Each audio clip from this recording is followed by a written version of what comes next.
And welcome to another episode of Witch Chat Chats. Come on in and set for a spell. We are sponsored by Evermoving We Rise and Moonlight Potions and Charms and Saul Ravencraft, the Wizard for Hire. I am your goddess host, Miss Nikki Kirby, and our Wizard for Hire has been hired and is currently on assignment. And so it is just you and me. Aren't you so privileged? Well, before we get started, I do want to say happy birthday to Evermoving We Rise. Yes, happy birthday to Evermoving We Rise, because it is their third birthday as of March the 3rd. Yes, they are a Beltane birthday baby. So, happy birthday to them. Happy birthday to them. And we are going to run a little happy birthday witch celebration to them. So, take it away.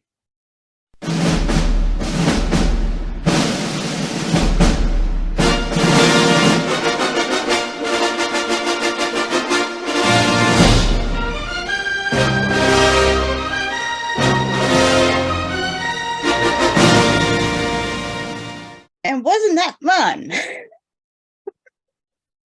I always like doing that. It's so much fun when you actually celebrate birthdays, because you're actually telling the universe, yes, thank you for giving birth to me. Thank you for another year. And thank you for giving me another year to be able to be on this planet and to be able to do what I need to get done. Awesome. Yay, yay, yay. So happy birthday to our sponsor, Evermoving We Rise. Awesome. So let's get to our divination for today.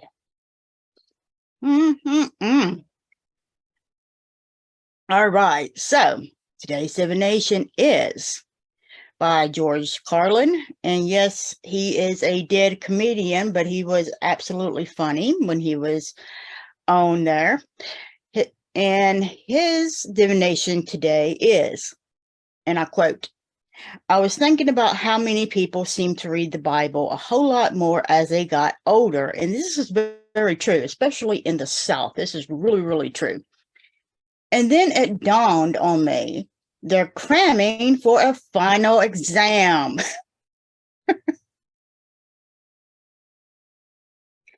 Yes, it seems like as people get older, especially in the South, they tend to get more religious. And most of them tend to go to Christianity. Well, me, I kind of looked at this, and at first I did laugh about that, because there are a lot of people who tend to, what we call in the South, to be Bible thumpers, which they tend to get to be very Christianized, religious, and suddenly everybody has to turn to the Bible, and they have to turn to Jesus Christ, and they have to get saved, and here we go. Well, I'm going to tell you something right here, right now. When it comes to conjure, and it comes to some of the African American traditions, or what they call ATR, the Bible has been used, and when I actually go back, when I actually read this, I thought, or they actually are reading this more because they realize that the Bible is nothing more than a spell book. And I did not get that from, that's not an original Nikki Kirby quote. That's actually a quote from Catherine Ironwood, which is one of my mentors. Who is one of the ones who taught me about hoodoo and root work. And yes, she is Jewish, and she is part of the Lucky Mojo Curio company. And I took her, not only did I took her correspondence course, but I also took all 3 of her apprenticeships. And the one thing about Catherine Ironwood I will tell you about is that she does know her stuff. And she is a very good teacher. And she doesn't just take anybody on as an apprentice. So if you're lucky enough to become an apprentice of hers, and an apprenticeship is a solid week, you go to her shop and you actually work with her. And you work in the cold, you work in the rain, you work in the whole thing, but it's actually very, very good. You get a lot of knowledge, you get a lot of information, and you actually meet the other apprentices and you get to network, and it's a lot of fun as well. And it's really worth it. It really is. But you have to complete the correspondence course first. And the correspondence course, a lot of people think it may be a lot of money, but it's not, because number one, you complete it on your own, and it's a lot of work, but it's also really cheap when you kind of look at it in its way. But it's really worth the time, the money, the effort to be able to go through it, because number one, that is just a glimpse of what your education will end up becoming. So I truly recommend that. So today, as you guys and ladies will probably see, is we are going to look at the Bible as a spell book. Because I have been told by many of you that, ooh, Christianity is kind of scary and I don't want nothing to do with it. Well, the thing about it is, I, like you, was kind of raised in Christianity. Most people of our in our community were raised in Christianity. A lot of us did not have best of graces when it came to that. And I want to kind of show you that even though we were not shown the best of that community at times, we can actually go through our shadow work and we can actually use some of those things in our practice, especially when it comes to the African American ways called hoodoo and conjure. And one of the things that it took me a while. It took me a long time to really look through this kind of stuff, because I was really hit really hard when it came to the Christian values and the Christianity way and everything. And I went through several different versions of the Christian schools. So trust me, I was really hit with them growing up. And so one of the things that I really want to show people about, especially when it comes to conjure, is that I don't want you to shy away from something that could be really good for you, especially when it comes to your magic and stuff like that. So one of the books in a Bible, because number one, I believe everybody should have a Bible as part of your material when it comes to the magical books. And number one, you really need to have a Bible or a miniature Bible on your ancestor altar, because we all have Christians that were part of our ancestors, and we all have dedicated Christians. So it's not, so remember that the ancestor altar is not about you, it's about them. Not you, them. I'm going to say it again, not you, it's about them. So the Bible is for them. It's not for you. It's about them. So when you put in the Bible on your ancestor altar, it's about them. Okay. It's about them. Okay. So make sure you put a miniature one on there for them. But one of the best and the quickest ways of being able to use the Bible is with the book of Psalms. And one of my favorite Psalms is Psalms 23, and it's because it will help you with money. Who does not want money? Right? You know, Psalms 23. And it says in Psalms 23, it says, "The Lord is my shepherd. I have all that I need. He lets me rest in green meadows. He leads me beside peaceful streams. He renews my strength. He guides me along right paths, bringing honor to his name. Even when I walk through the darkest valley, I will not be afraid, for you are close beside me. Your rod and your staff protect and comfort me. You prepare a feast for me in the presence of my enemies. You honor me by anointing my head with oil. Surely your goodness and unfailing love will pursue me all the days of my life, and will live in the house of the Lord forever." That is one that a lot of people use when it comes to money, when it comes to protection, when it comes to several different other things.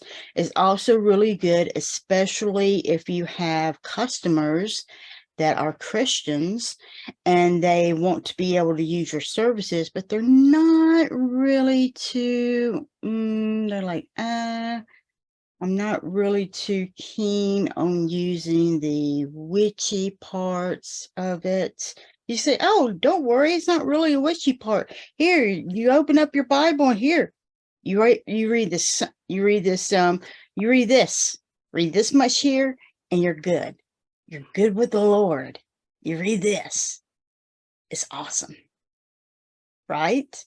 And they're good with that, you know? Or you have a friend that wants your help, and they're Christian and they want some help with that. Hey, here we go. Let's read this. You know, be able to do that with them.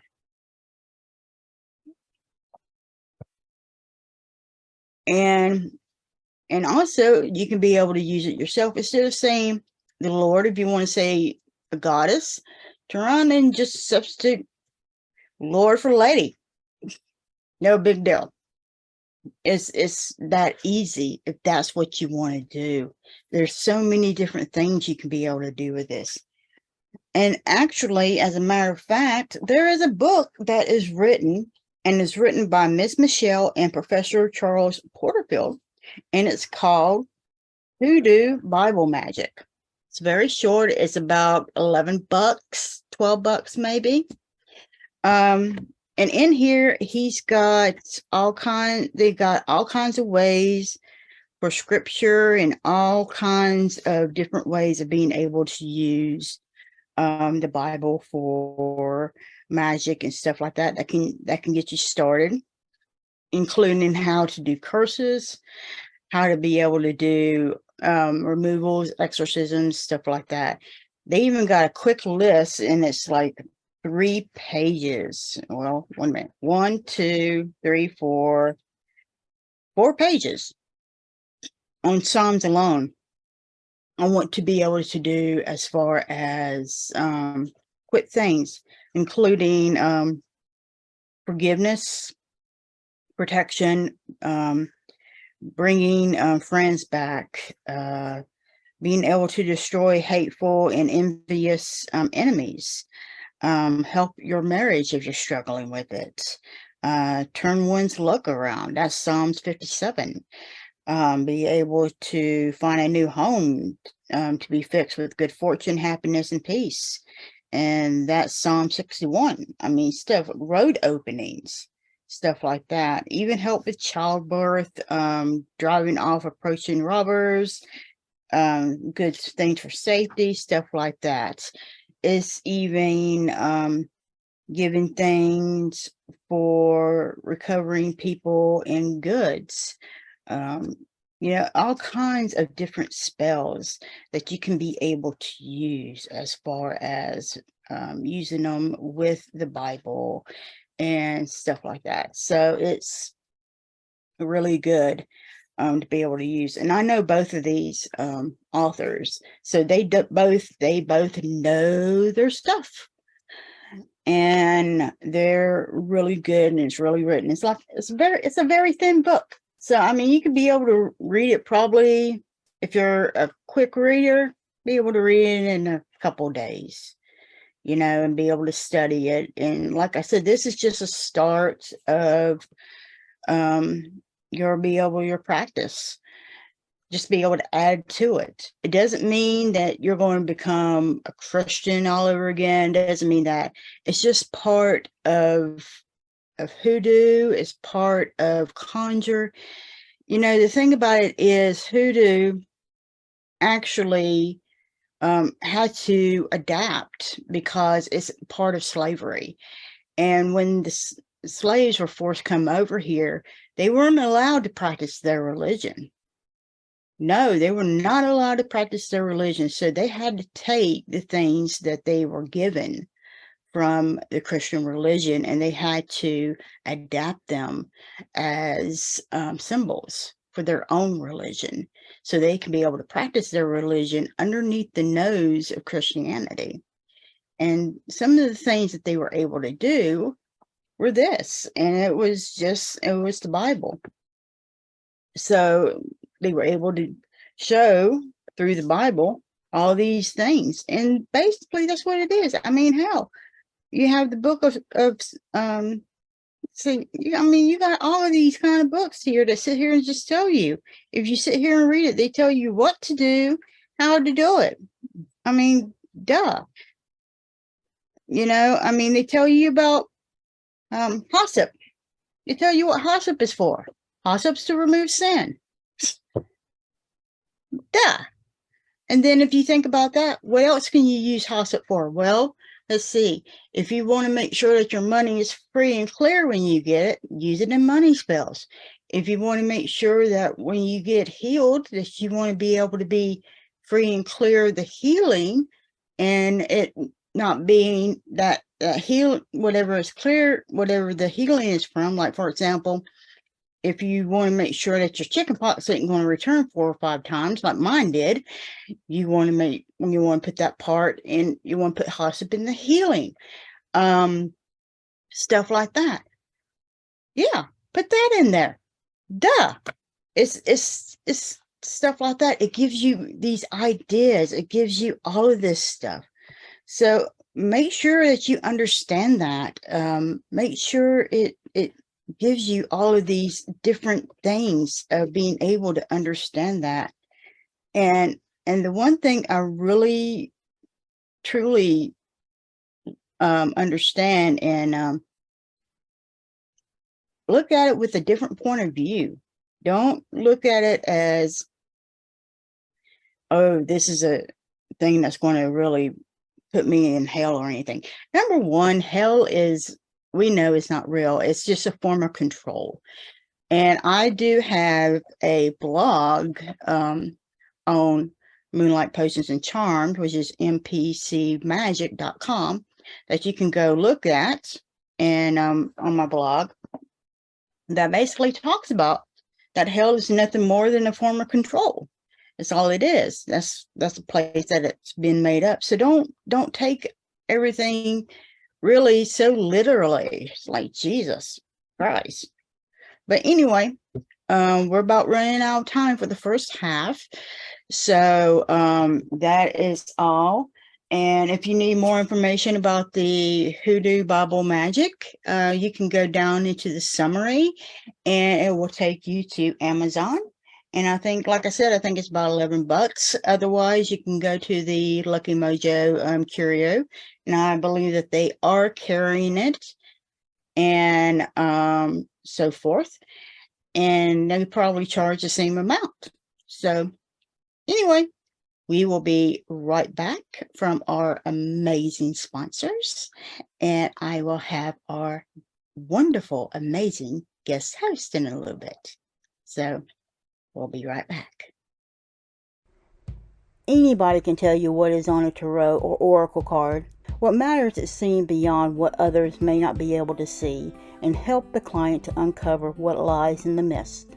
What do readings from Moonlight Potions and Charms do? Wednesday, I did this ancestor reading, and it was an amazing reading, and it was a detailed reading. And I remember talking to this customer's ancestors, and it was so delightful. And he wanted some questions to be answered about the magic in his family because he didn't know. And his family was mostly like most of our families are. You know how everything is like hush hush when it comes to the magic in his family. And he wanted to know who can he actually talk to about the history of the magic in his family. And I was able to give him specifically who he can go to talk to about that. What particular deity he can actually go to be able to help him with this. And it was just an amazing reading, and talking to his ancestors, they were such a delight, and they told me so much about this customer.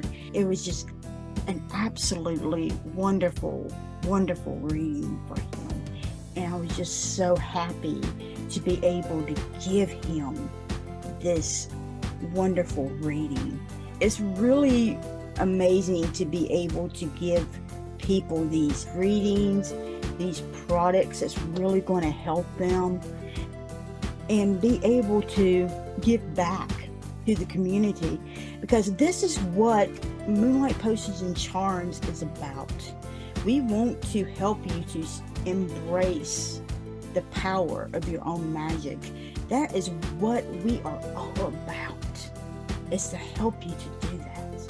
Book now and allow our wonderful staff to take care of your spiritual reading needs.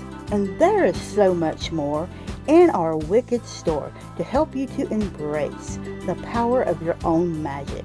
So come on in to Moonlight Potions and Charms at www.moonlightpotionscharms.com and discover the wicked things that ignite the magical passion in you. I'm Saul Ravencraft, co-host of Witch Hat Chats. I understand just how confusing and chaotic it can be to open to a path of magic and manifestation. Everything seems to turn on its head. I want to be an ally as you find the way upon your path. My studio setup will let us do readings, coaching, and exploration virtually, just as though you were sitting across the table from me. One size does not fit all, and we will work together to craft the right approaches to build your practice, your confidence, and your power using the tools of divination, magical works, and spirit connections. It's never too late to embrace a new path and emerge empowered. Go to TexasMojoMan.com and select Contact to begin. There's a message now. Let's get started working on your very good fortune. Have you wondered what spirituality is? Spirituality is limitless, as it does not contain any boundaries on beliefs or practices. Spirituality's most important component is personal experience and allows one to explore it freely. Evermoving We Rise is a spiritual moving tradition, as our name is our lifestyle, because we are persistently rising and moving forward. We realize that everyone's spiritual journey is extremely personal, but more easily traveled with reinforcement. We'll teach you to become friends with your shadow, emerge your authentic self, and give you time and space to develop your own spirituality. And when situations bump back, you'll have the entire community behind you, as we are a magical family who work to sustain each other. Discover the benefits of working within a society dedicated to helping you grow on your personal path. Visit us on our website, Linktree, or Facebook page and discover why we don't fit in the box. And welcome back to Witch Chat Chats. And so let's get to our guest host. You're really going to love this guest host. So, a true spiritual woman of her time. This guest host holds a BFA cum laude from Temple University and an MFA from University of California in San Diego. Her visual eye is expressed through her mystical artwork that's featured, commissioned, and exhibited in several galleries, libraries, programs, and institutions, including the Art in the Embassies program. I mean, that is awesome. As a Kobar Award winner author for her book, Sticks, Stones, Roots, and Bones, Hoodoo, Mojo, and Conjuring with Herbs, her numerous writings, books, and articles brings to life and honors her African ancestors' traditions, ways of life, and their perspectives, as if she is sitting right there telling the tales in front of you. As a devotee of the divine feminine, she is an elder, a healer, a black magic maker, and an eclectic pagan. I am proud to present Stephanie Rose Bird. How are you doing, Stephanie? Thank you for that beautiful introduction, first of all, and for having me here today. I'm doing very well. It's beautiful outside. My animals are calm for the moment. And yeah, just sitting here with my candle, chatting. This is great. Awesome. You look absolutely beautiful, especially in the blue and the pink and the lavender. So calming. Yamaya Olakun. And then I love your colors. Oh gosh, because you're like smoke. You're like the smoke, and I like fire. So we're like fire, earth, and water. It's really nice. So what have you been up to lately?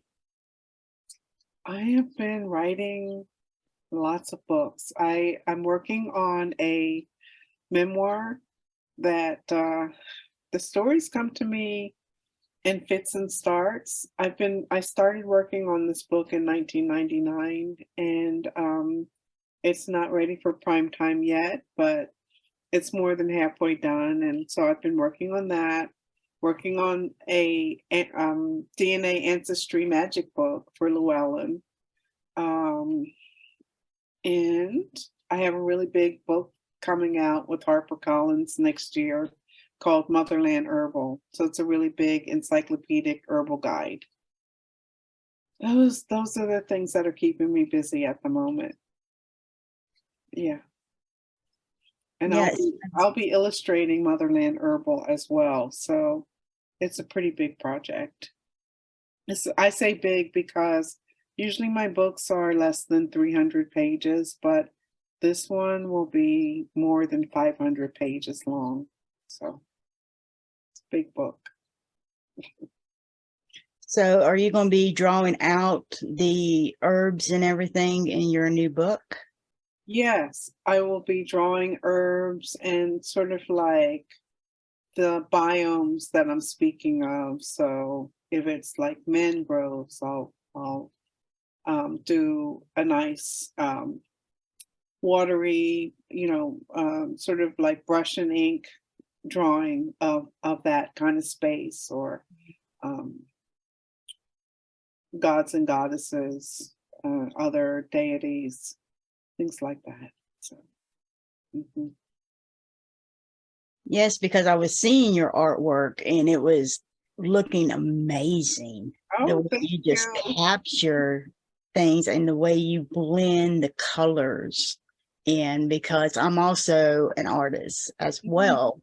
Yeah. So I can appreciate the color blends and what you go through. So for the submission, are you doing these in like pencil, or are you doing these in what do they call it, pastels, or how are you doing these? I'm going to do a mixture of things. What I had proposed is more or less, it's sumi ink. So it's a type of vegetable ink that comes from China, and then it's used a lot in Japan, and we use it over here now too. So I like this sort of bamboo brush because it just makes me feel like an extension of the earth, and then the vegetable ink, not something that's going to be harmful to me or to the earth. So I like those kind of materials. And I have this really cool round paper that I'm going to use. So it's like from India, and it's totally round. So I will use that. I don't know how much that'll show up because it's like that'll be the white part on white, but maybe I can highlight the edges a little bit so that you can see it. So yeah, So maybe even some pen and ink with it, with the ink. it'll be nice for it to be in color too. Yeah. So a lot of when you do most herbal books, they're in black and white. And it's nice that you see the illustration, but when it's in black and white, a lot of times you can't tell what the color is. Yeah. Yeah, it's nice to see the herb, but it's like, is there a color in this herb? Well, duly noted. Duly noted. That's a good conversation to have. I think for publishers nowadays, well, forever. I mean, look back to the 1800s, 1900s, their illustrations are typically in black and white, and I think it's a budget call. So, Right. yeah. But I'm really tickled to be able to do this. This will be my I believe it's my 4th book that I'll be illustrating. So I always like to have that opportunity to do that. So it's hard to switch gears because when you are writing, you're in like a really specific type of space. And then to do artwork is a whole nother mental headspace. So it's hard to switch back and forth for me. But everybody, my son is like, you got to start painting again. You need to do your artwork. Everyone is encouraging me. And now that this is on my contract, I will definitely be doing it. So. Well, that's nice that it's actually, included, and if they recognize this. It is. It's really great. It's really fantastic.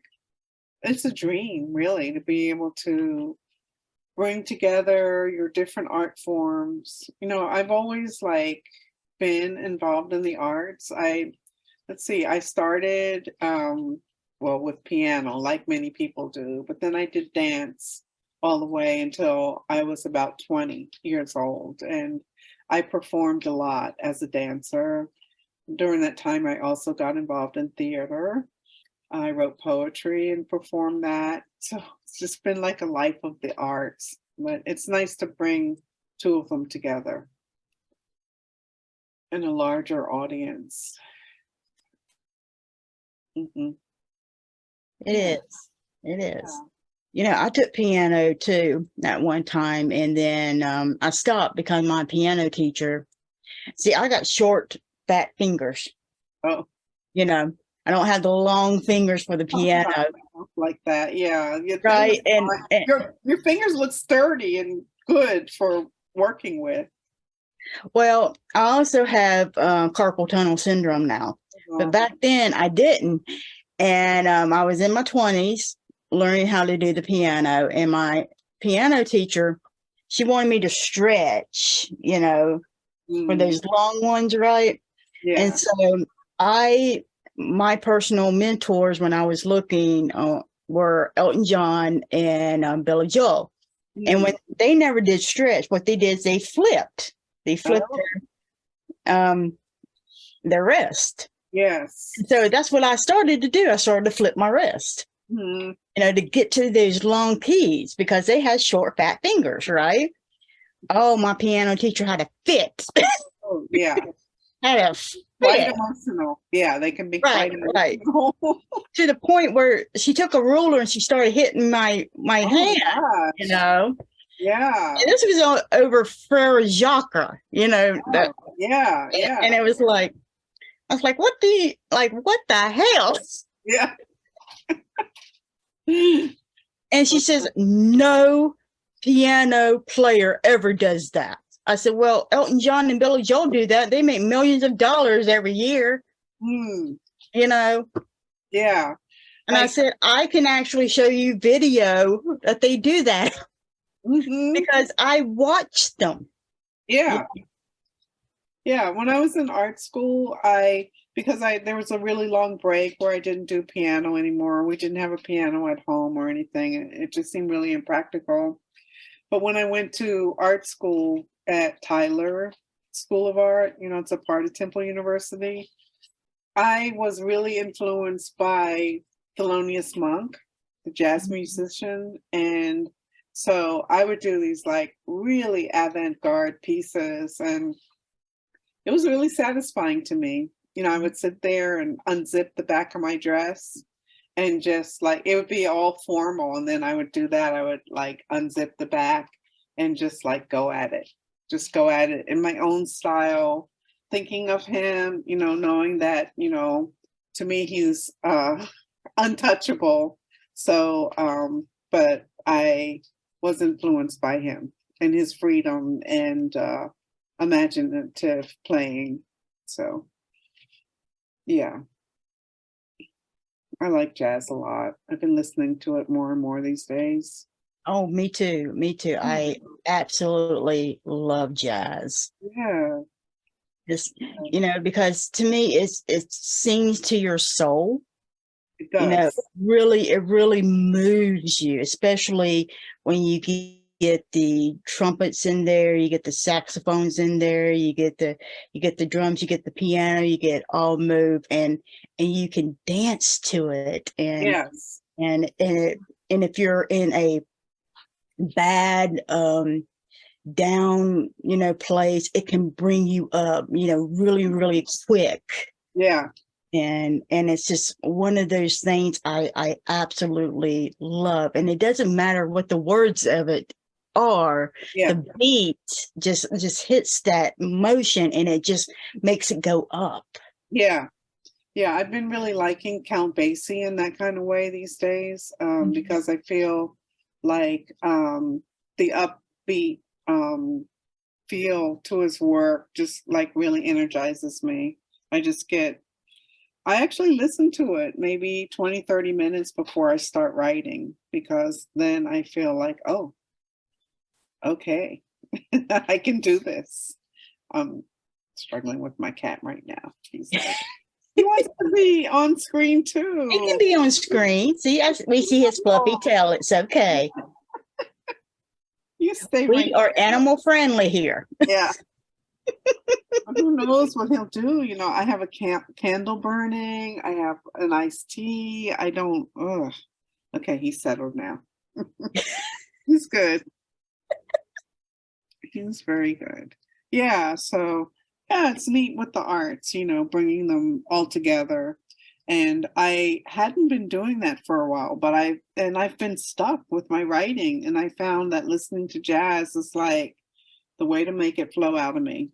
Just like that, some smudge, you know, sage, my candles, and I'm good to go. So do you find that your writing is a way to express your magic as well? Yes, yeah, because it transports me to different places, different times, pulling on the ancestors and deity, gods and goddesses. So yeah, I'm just like in a really artful space when I do that. And it's, you know, that's probably why it's a little bit challenging for me to write and write and write and write, because like being in altered states of consciousness, for me, it's like challenging to stay there long. I have things to do. So yeah, but I like it. I love writing. And, you know, I really only came to it later in life. I was 39 when I started to write. So,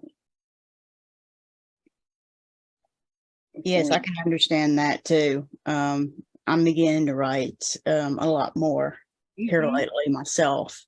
Yeah. And I think the reason why we come late is because we actually have something to say now. Yes. You know, earlier in our lives, we really don't have really hardly anything to say, I think, because we're not that experienced That's in really life, true. Yeah.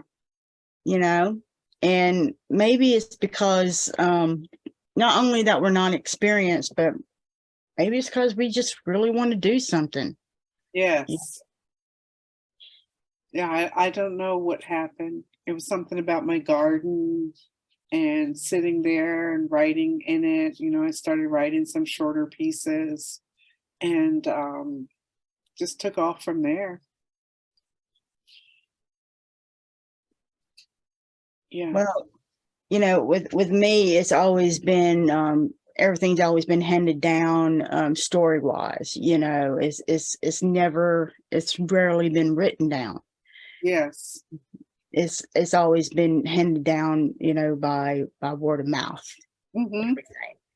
And now trying to write that down has been really difficult for me. It's like I'm trying to write down my ancestry Yes. and trying to get all of that down and trying to get everything together. And it's like, I need like 4 or 5 people. Okay. Mm-hmm. I need to clone myself. Yes. I get that feeling a lot. Oh, absolutely. Yeah. So we really have that in common, because I'm doing the DNA ancestry book, which is sort of like Sticks, Stones, Roots and Bones and my other books. And then the memoir has elements. It has a lot to do with ancestry, but it's not that sort of book. You know, it's a literary nonfiction, creative nonfiction. So it's different. So can you tell us a little bit more about the ancestry? Because I'm kind of interested in that one as well. Mm-hmm. So in the ancestry book, I'm using myself and creating a tree, and showing like, these are my leaves, these are my branches, this is my trunk, these are my roots. And each of the things, the roots, of course, would be Africa. And, you know, like I have berries and flowers chapters too. And those are the more, the smaller little tiny bits of my ancestry. There, I don't know if that's, I don't know how I feel about actually saying that, but they are the extractions that I'm more or less unfamiliar with. So I present those chapter by chapter, and then towards the end of the book, I'm try to help readers use their DNA ancestry in their magic. So I show in the beginning how I do it, and then I'm offering ideas for how you can do it too. So it's called Spirits in My Bones, and it's from Llewellyn. It should be coming out next year. Yeah, I got really involved with DNA ancestry way back before it was popular. Mm-hmm. And I just had like test after test after test. One of the issues that I ran into is my deepest ancestry is not in a lot of the databases, databanks. Yeah. So it was hard for me to find out like who were my my furthest back people, my tribes. And I know now, and I write about it, and it's very intriguing. Yeah. So that's what it's about. Well, you know what? When it comes out, you may gonna have a conversation. Yeah, for sure. All right. So where can my people find you? So I am on, I have a website, www.stephanieRosebird.com. I'm on Instagram like every day. So my Instagram, I am at s.r.bird, B-I-R-D. So that's a good one. And then I'm also on Facebook and Twitter and those kind of things, but I'm most active on Instagram. All right. Also, I'm going to be doing some in-person events. I'm going to be at Mystic South in Atlanta in July, mid-July. I will be at Sacred Waters Retreat in Tennessee in late May. So things like that. Yeah. Awesome. Yeah, I'm excited. I'm getting geared up for it all. I'm very geared up for everything. Well, thank you so much for coming on, Stephanie. You know, I truly appreciate it. It was awesome just speaking with you. Thank you for having me. I enjoyed myself.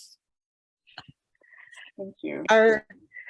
All right, so that's all for our show today. So join us next time when Saul will be returning. Yes, he's supposed to be here, and if he's not, it's, you know, you guys have got to go gang up on him. So embrace your power, support your community, and keep your fuzzy babies, your family, friends, and yourself safe, and have an absolute magical week.